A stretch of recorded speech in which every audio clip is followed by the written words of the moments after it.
怀孕生产的当天，我疼得死去活来，就差跪下来磕头求他们快让我剖腹产，在手术单上签字。但婆婆扒着我的病床，一脸凶狠，要我拿出彩礼钱。最后，孩子生下来了，是个男孩，但我却和丈夫离婚了。大家好，开始今天的分享之前，希望你能点个订阅，我将会分享更多优质的内容。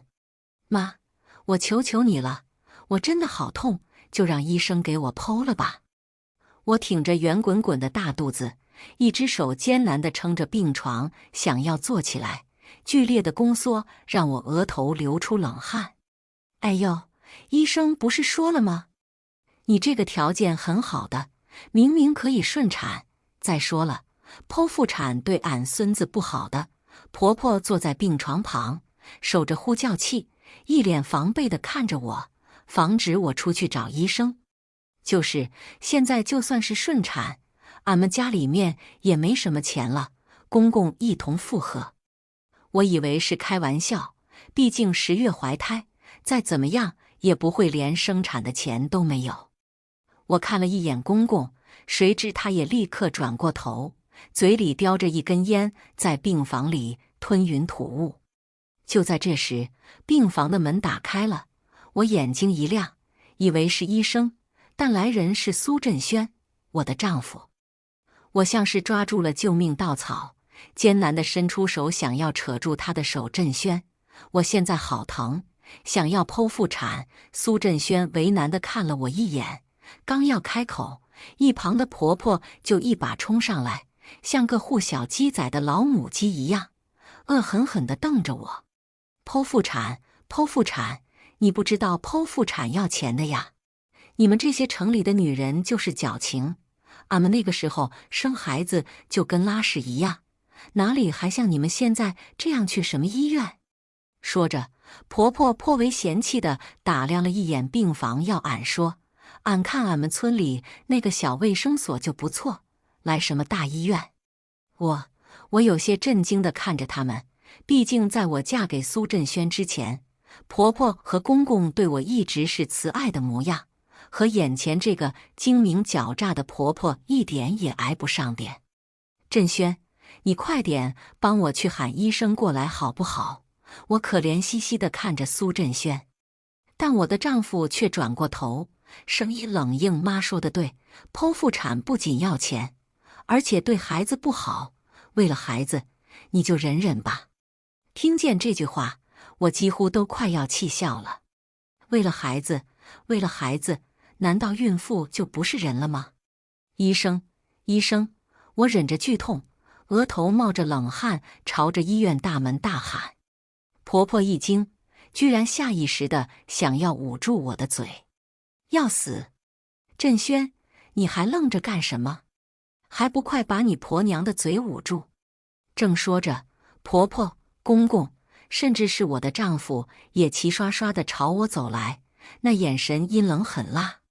好在路过的护士听见了我的呼喊，连忙进来问我的情况，请家属去签手术单，2楼缴费。护士连忙进来给我打麻醉，但婆婆却是拦着护士：那不行，俺不同意。护士一脸为难地看着我，同时隐隐有些鄙夷看着婆婆。孕妇已经疼得受不了了，你们家属还没有决定好吗？决定好了，不做什么剖腹产手术。婆婆立刻道，扭头一脸凶狠地看着我：你个不省心的玩意儿，家里都没钱了，要做手术，你自己出钱。苏振轩这个时候站了出来，皱着眉头看着我：妈说的没错，你手上不是有10万块吗？你就别藏着了，拿出来生孩子吧，到时候孩子憋久了会有问题的。我瞪大了双眼看着眼前的男人，有些陌生，仿佛他不是我之前认识的那个温文尔雅的男人。那彩礼钱不是说好了用来买房吗？我的声音有些颤抖。领证之前，婆婆亲手将这银行卡交给我，但第2天，苏振轩便一脸为难地看着我，说买房的钱不够了，想让我借给他买房，毕竟她现在只是一个在编老师，工资并不算很高。我想了想也是，20万在我们这个县城都可以付一个首付了，便答应把彩礼钱拿出来。妈说了，现在的那套房子照样住，你不要嫌弃这嫌弃那的。苏振轩不耐烦道。他口中说的那套房子是农村的自建房，上下2层，公婆、小叔子一家还有苏振轩都住在那儿。但当初苏振轩和我相亲的时候，就再三保证会自己再买一套房子，所以我才会嫁给他。请问你们到底有没有决定好？护士也有些拿不准，毕竟每天都有人来医闹。我咬咬牙，转过头不再看苏振轩护士。我这里有钱，你帮我去缴费一下可以吗？手术单的话，我自己签。我把银行卡从一个破破烂烂的包中拿出来，并且告诉了护士密码。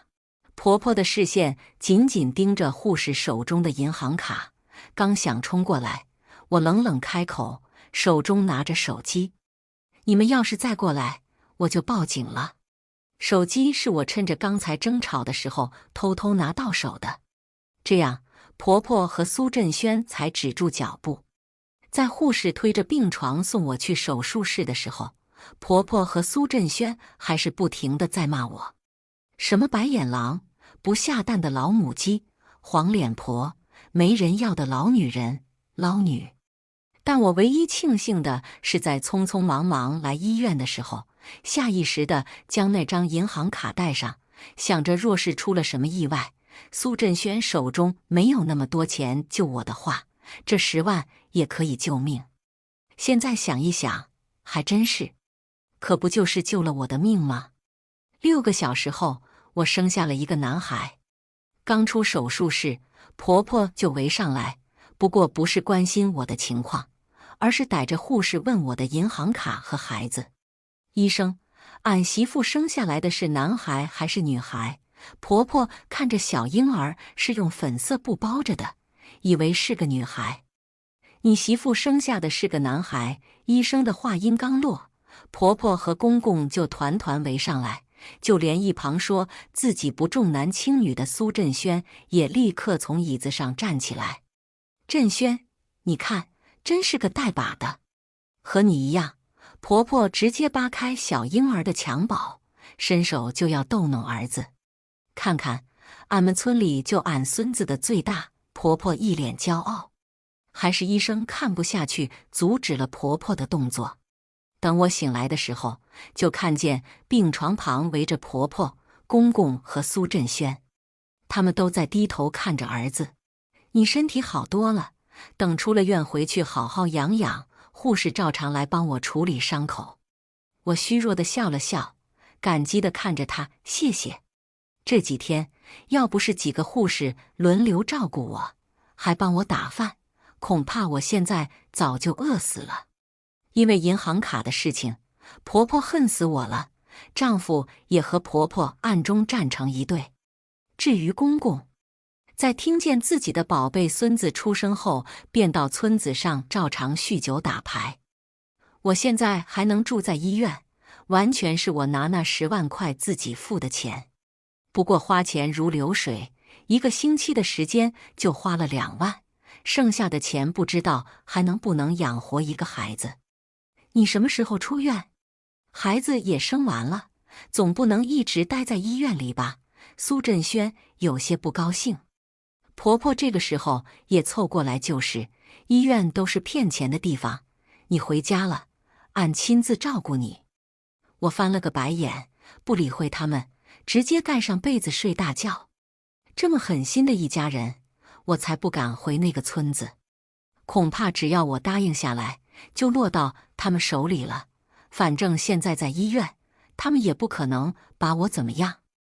我再怎么样也得养好身体，在他们算账。2个星期后，身体差不彻底好了，我才收拾东西回家。不过儿子早就被他们接回家了，这几天就只有我一个人。婆婆倒是隔几天来看我，主要是怕我跑掉。毕竟在那个贫穷的村子，年年都有好几个跑掉的。想着我辛辛苦苦生下来的孩子，我还是回去了，怎么样也想把儿子接走。出院的那天，我提着几件衣裳就孤零零地回到家。哟，你还知道要回来呀？弟媳手中抱着一个男孩，对着我便是冷嘲热讽。婆婆在喂大孙子吃饭，嘴里却是阴阳怪气，可不是吗？看不上俺们家穷呗，硬是要花俺们家里的钱也要去住院，不知道有多自私。这些钱都够俺大孙子上幼儿园了。不得不说，我这个婆婆很精明，一下子就将矛头转向我。弟媳一双精明的眼睛怨恨地看着我，仿佛我是个仇人。那双手因为常年干着农活，指甲缝里塞满了泥巴。有些人不要忘了本，振轩可是他弟弟打工供出来读的大学，要不然还娶不上读大学的老婆。而且彩礼钱都是家里借来的。弟媳恶狠狠道，路过我身边时朝我吐了一口浓痰。我深吸一口气，告诉自己不要生气。身体还没恢复，一个人敌不过5个人。苏振轩晚上回来的时候，面对我的质问，男人的眼神有些躲闪。张轩，你也别这么自私，我读大学的费用都是我弟弟出的钱，现在我有编制了，自然是得要好好报答他。之前没和你说是怕你和别的女人一样拜金。我快要气笑了。拜金？我是捞了你的车还是房？苏振轩理直气壮道，那10万，还有约会的时候我给你买的汉堡。我村里就没有你这么拜金的女人，哪个媳妇不是侍奉公婆？你还和我妈吵架？我看着他，顿时没有和他吵架的欲望，只想要等身体彻底恢复了，就带着儿子离开。想到儿子，我的心就在发痛。从出生到现在，我只见了2面，喂了几次奶。儿子在哪里？我要见儿子。苏振轩心虚地移开视线，躲在被子中闷闷道，不知道，在我妈那。我瞪大了双眼，你们把我儿子给藏起来了？你说话给老子放干净点。那也是我儿子。苏振轩忽然像是一头愤怒的雄狮，跳起来指着我的鼻子怒骂。我被吓坏了，只能暗中再细细筹划。3天后，我终于见到了孩子，这才知道原来他们为了省奶粉钱，居然把孩子送给别人家喂。你又没有奶，俺把宝贝孙子送给别人喂怎么了？婆婆一脸不高兴。我看着怀里哇哇大哭的儿子，心很痛，连忙喂奶。孩子应该是饿坏了，一张小黄脸，嘴张得老大。就在这时，婆婆忽然打开手机，朝着我这边走来，快来看我家的宝贝孙子，喝奶的力气真大。我脸色一慌，连忙想要放下衣服，但已经来不及了，婆婆已经照了进去。快点删掉！我皱着眉头，不知道她把刚才的视频发到哪里了。但婆婆装作没听见，趁着我怀里抱着孩子就往外走。我放下儿子，连忙追了上去。最后婆婆嘟嘟囔囔的嘴里在骂人，不就是拍了一下吗？有什么好看的？俺拍的是俺的宝贝孙子。我揪着她的手机，冷声道，给我解锁，删掉视频。但婆婆好像抓住了我的命脉，皱巴巴的脸上露出得意洋洋的笑容。哎呦，行吧行吧。说着解开手机，我一把抢过去，点开微信，果真在家族群里发现了那段视频。而且群里面几乎是立刻就有人附和，已经有7、8条消息。翠花家的，你儿媳妇奶水真足，果真是大学生都能视频奶孩子。看着家族群里的恶臭发言，我真的是感到恶心至极。我颤抖地拿起手机，一旁的婆婆还企图过来抢走，但被我冰冷的视线吓回去了。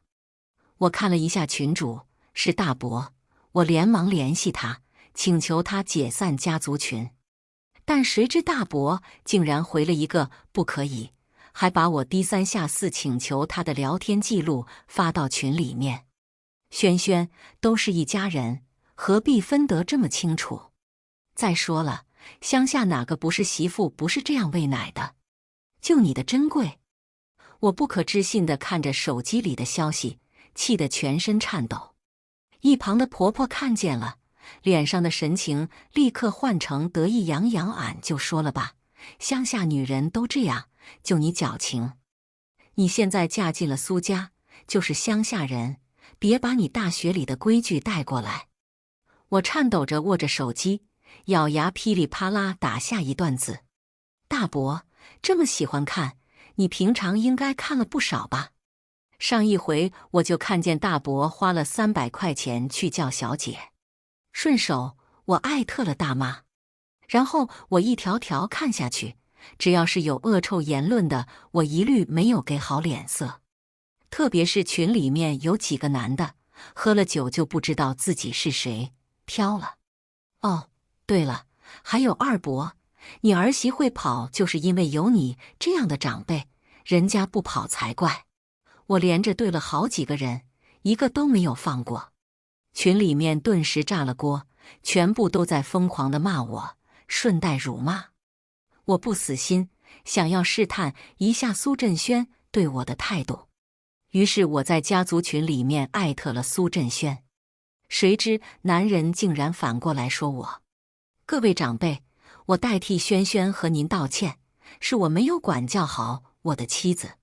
看到这个消息，我对苏振轩最后的一丝期待也没有了。我心中暗暗想着，离婚，我一定要离婚。既然走错了路，那就努力回到轨道。孩子并不是婆家拿捏住我的筹码。晚上，苏振轩回到家，满脸不高兴，让我亲自提着东西去大伯和二伯家道歉。我冷笑一声，直接拒绝他。最后，苏振轩威胁我，说我若是不答应，就不让我见到儿子。我早就知道他会动不动就拿儿子的事情来威胁我，所以我表面上假装答应，实则不动声色地想着要逃跑。这个苏家会吃人，我是绝不会让我的人生就这样当个碌碌无为的人，事事都要以男人为中心。第二天，大伯和二伯一家就找上门来。我躲在楼上并不出面，因为我说了，不跑可以，但大伯和二伯的事情我不处理。你这个死老头，这么多年了还不安生？是不是东边的那个寡妇？在楼上我就听见大伯和大伯母的争吵声音，两人估计是一路打过来，大伯的脸上青一块紫一块的。二伯父也是一样，两人打得鸡飞狗跳，那拳头咚咚咚的朝着大伯和二伯的身上砸，听着就痛。而两个男人却将这一切的错误都怪罪到我的头上。翠花，你家的那个媳妇呢？快喊她下来，老子还没找她算账呢。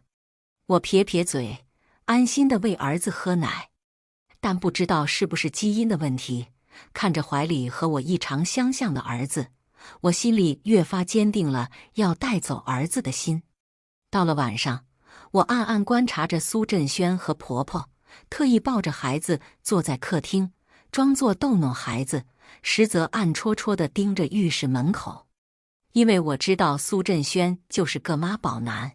今晚苏振轩回来了，婆婆跟个丫鬟一样伺候他，就怕我这个媳妇当得不称职，在他面前鞍前马后，还时不时地嘲讽我。儿子，来，娘给你搓干净。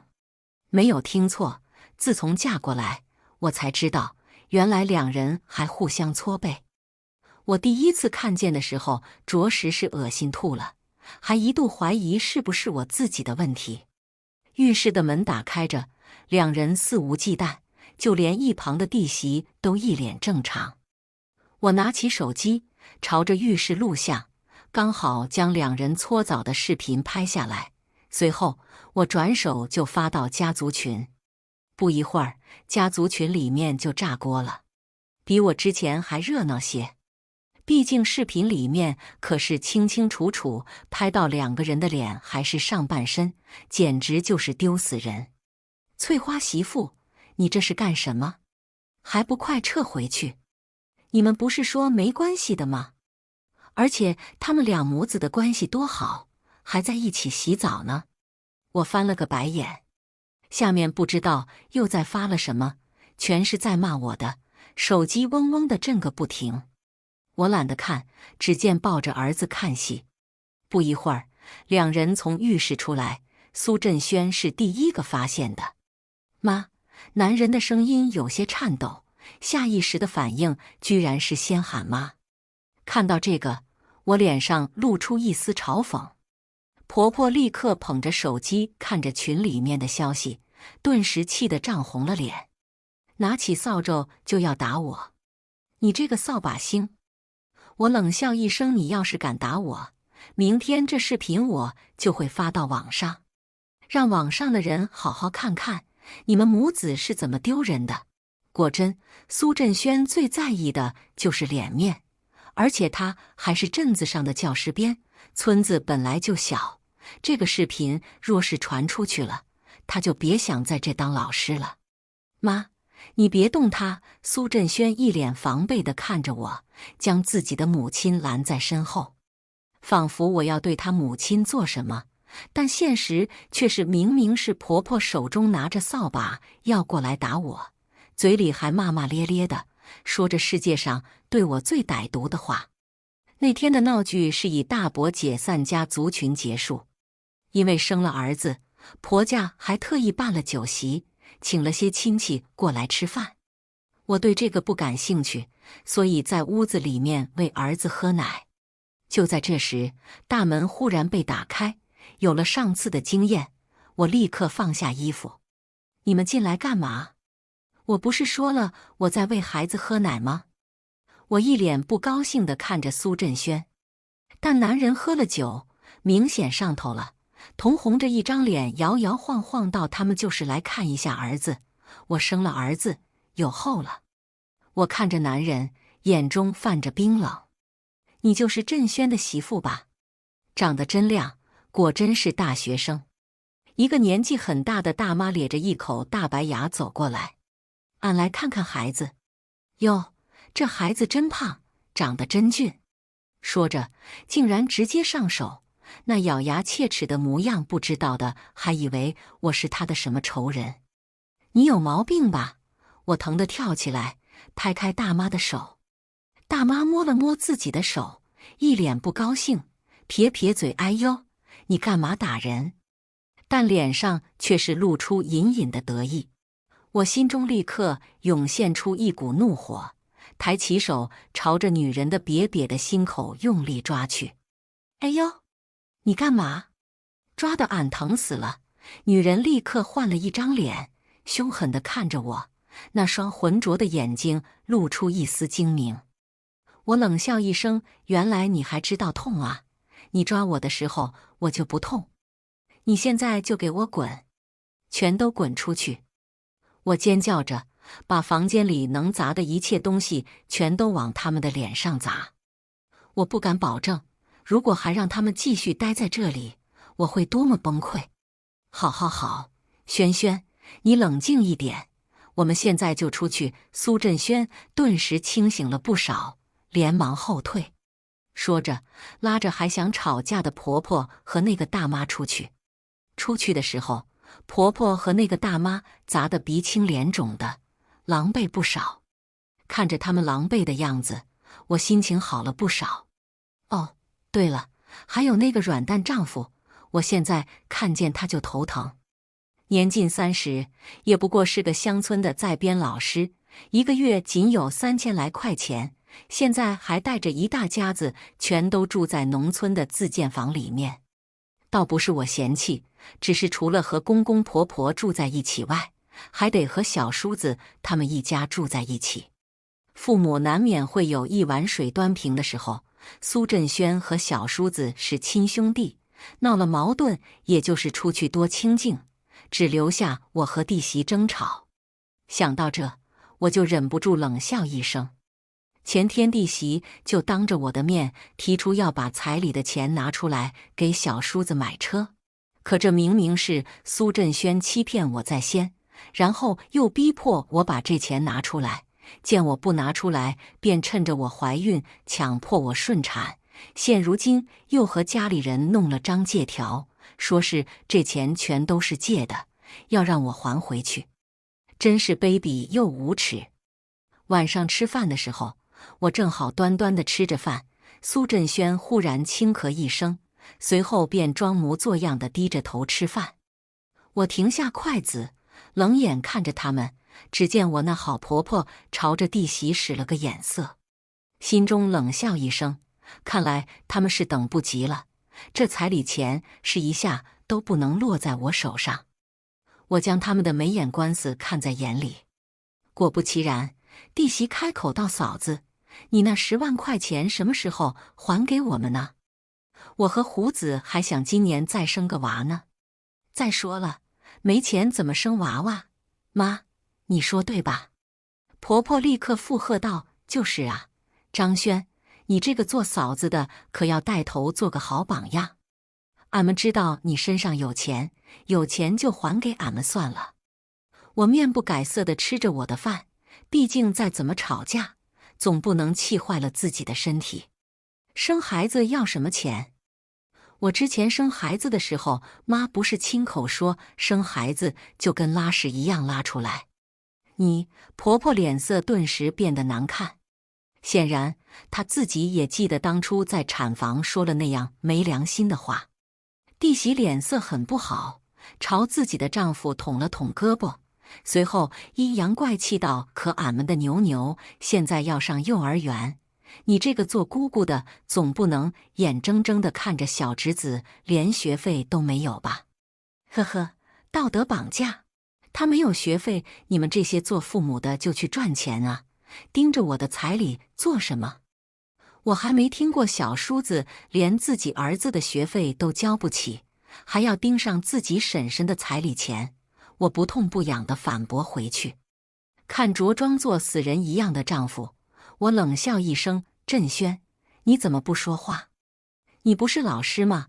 村里可就你一个大学生呢，全村都指望着你，侄子的幼儿园就交给你了，想当个隐形人？做梦！自己惹出来的祸端没道理让我一个人承受。”这番话顿时说得苏振轩哑口无言，半天才在小叔子的注视下结结巴巴来了句：“我是教小学的，又不是教幼儿园的。”随意吃了几口饭，我顿时也没心情和他们吵架了，啪的一声将碗重重磕在餐桌上，直接离开。这个家里我真的是受不了了，我要跑出去。回到房间，我听着楼下弟媳和丈夫的争吵声，觉得烦躁，估计又是故意吵给我听的。我翻了个身，捂住耳朵，开始想日后的去路。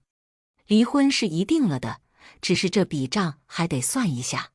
这天我在镇子上晃荡，因为害怕我一个人直接跑掉，苏振轩特意从学校把我的儿子给带走了。原本我是想把儿子给抢回来，但他们仗着我舍不得碰到孩子，动作粗鲁的就把孩子给带走了。我现在根本就不知道孩子在哪里。在第一次的时候，我尝试过报警，但小镇上警力有限，等每次赶到的时候，婆婆早就不知道从什么地方把儿子给带过来了，最后警官也只能口头教育一下。想到这，我气得要死，但暂时也无可奈何，只能到镇子上看看。就在我路过一家宾馆的时候，我居然发现了一个我意想不到的人。我的婆婆竟然和一个抽着大烟的老头走在一起，身上还罕见地穿着一条大红的裙子。两人手挽手地走进宾馆，我连忙戴上口罩，拿出手机拍下两人走在一起的照片，低着头悄悄摸摸地跟了上去。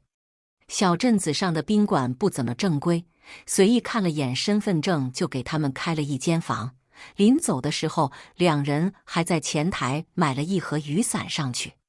看着婆婆轻车熟路的模样，相信早就出轨了。而且这家宾馆是他们常来的地方。联想到最近婆婆总是让公公去别的村子上收工钱，我立刻觉得就是婆婆想要支走公公。再想到婆婆不过是个普通的再普通的农妇，而且天天哭穷，连小侄子的学费都没有，但每天都能出去打牌，还能时不时的买点零嘴吃。我坐在宾馆对面的小饭馆里，等着他们出来。果不其然，2个小时后，婆婆满脸春风的出来，脸黑红黑红的。一旁的农村老汉露出一口大黄牙，从兜里拿出几张红钞票给她。婆婆满脸笑嘻嘻地接过，放进自己的口袋里，随后便坐上回农村的公交车。见到这，我连忙打了个的士，在婆婆回来之前赶到村口。回到家刚一会儿，婆婆就提着几袋小零食回来给牛牛哄孙子。如果不是亲眼所见，我还真以为婆婆不过是到镇子上给孙子买玩具去了。第3天，我路过村里小卖部买东西的时候，老板娘刚好喊住我：“是翠花的媳妇吧？你的快递到了。”我皱着眉头疑惑地接过，可我明明记得我最近根本就没有到网上买东西啊。带着一肚子疑问，我回到家拆开了快递。只是在看清楚东西的一瞬间，我吓得直接扔掉手中的快递。因为快递盒里面全都是某些用品，全是廉价的不能再廉价的那种。我拿着快递就想回去问一下小卖部的老板娘，会不会是送错了快递。但不知道为何，临走时我下意识地看了一眼快递盒子上的信息，上面联系人的电话的确是我手机号的后4位，而且名字也是我的名字。世界上总不会这么凑巧的事情吧？我犹豫了一下，觉得事情不简单。能把信息填得这么准确的，恐怕不是别人，就是家里的人。我把东西都放回快递盒子，再用透明胶布粘回去，放在门口原封不动。不过半个小时，就见婆婆一脸慌慌张张地回家，看到门口的快递才松了口气。看见我坐在客厅看电视，装作不在意地问道：“哎呀，俺的快递不小心填了你的电话。”但手上的动作却是连忙检查包裹有没有打开。看见婆婆的小动作，我心中冷笑一声，还好我当初拍了照片，不怕到时候这个老太婆不承认。第2天，婆婆又照常去镇子上，临走的时候还趁着我不注意，鬼鬼祟祟地把那些东西塞进包里面。